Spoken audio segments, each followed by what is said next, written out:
Hello and welcome back to Star Wars Battlefront 2, and on this episode we will be going through Felucia, Heart of Darkness, the deep jungle level where we will be playing with this particular Jedi Master. The horror. The horror. 501st Journal. It's been said that the 501st got the best of the war. We also got the worst. On Felucia, the Seps dug their metal heels into the muck of that alien hellhole and dared the Republic to come in after. Haha, the aliens are the savages. So we did.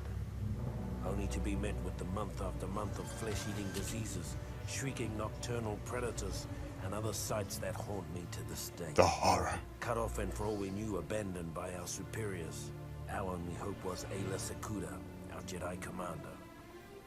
Without her iron will, none of us would have come out of that mess with our sanity or our lives. When her death came, I hope it wasn't quick. She earned that much. Yeah, because she got us out of fucking Nebraska. Alright, this level is interesting because Felucia is absolutely loaded with this early morning fog shit that makes it impossible to see any more than about 30 yards ahead of you. The parallels with Joseph Conrad's classic novel Heart of Darkness are stacking up because the Congo River also was foggy during their travels. Yeah, but they didn't have to fight, insectoid mutant panthers on their trip down. Also, from that narration, from the opening narration, I wanted to say that disease was never really a thing in the Star Wars universe. It exists. You can find disease tables in the Star Wars RPGs quite easily, and it's well confirmed that due to the fact that Darth Vader is absolutely covered in burns and scars, that he almost always has some form of infection going on. He has a skin condition.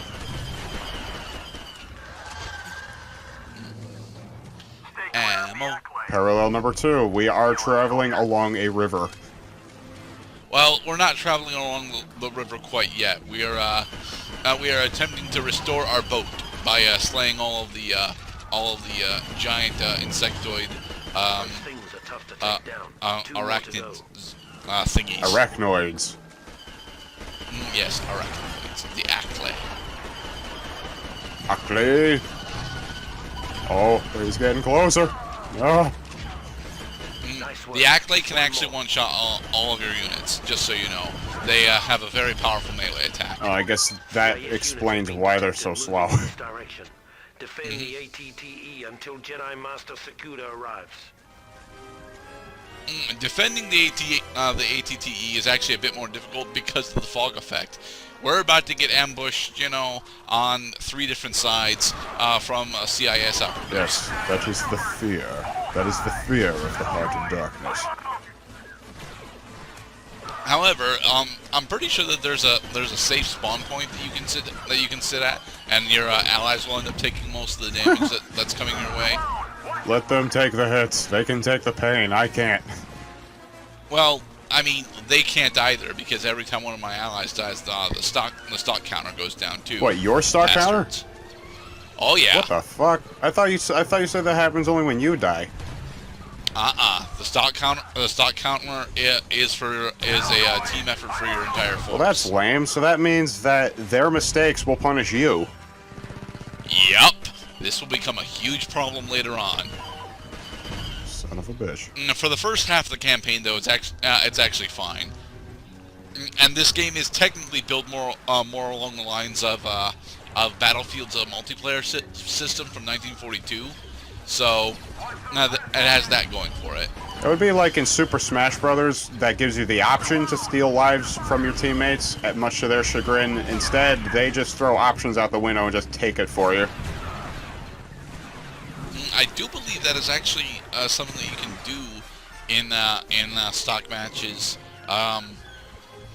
Maybe, probably. For modern Super Smash Brothers, yeah, I could totally see that they would create like a team stock, and if whoever's the biggest loser is gonna be on everybody's shit list for the next match.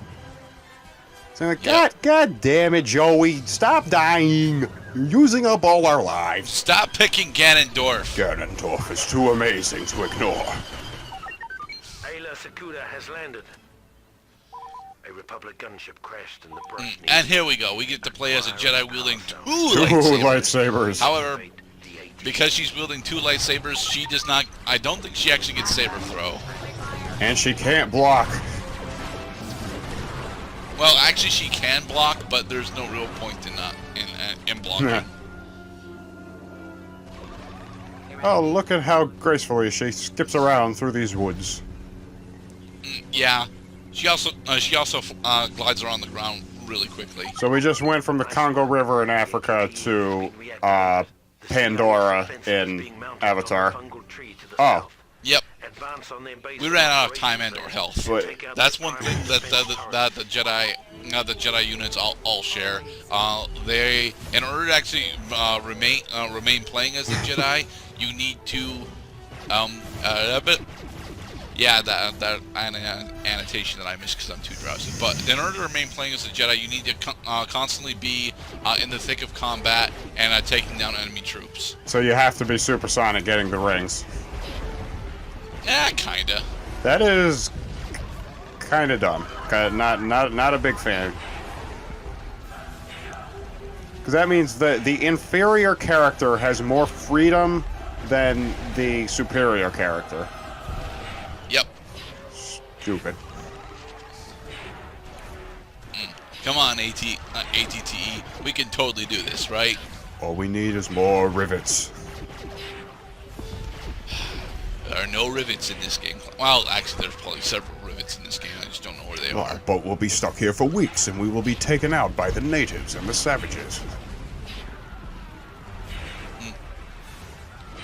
I love Heart of Darkness. I actually reread that within the last 12 months, and I finally got a copy of it from Barnes & Noble. Love it.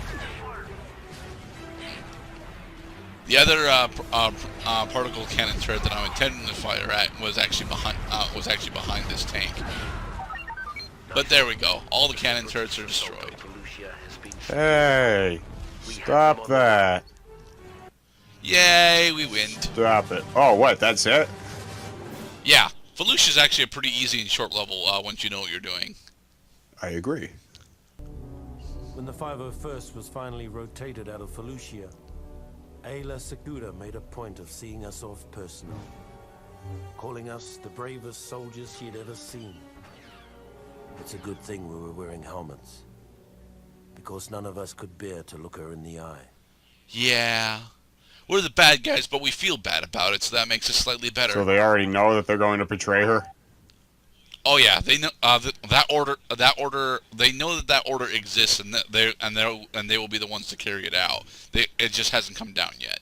And in the next part, we are going to save our game on a planet that looks a lot like Earth for some reason. Yay! Going to Argentina. Actually, it's Kashyyyk.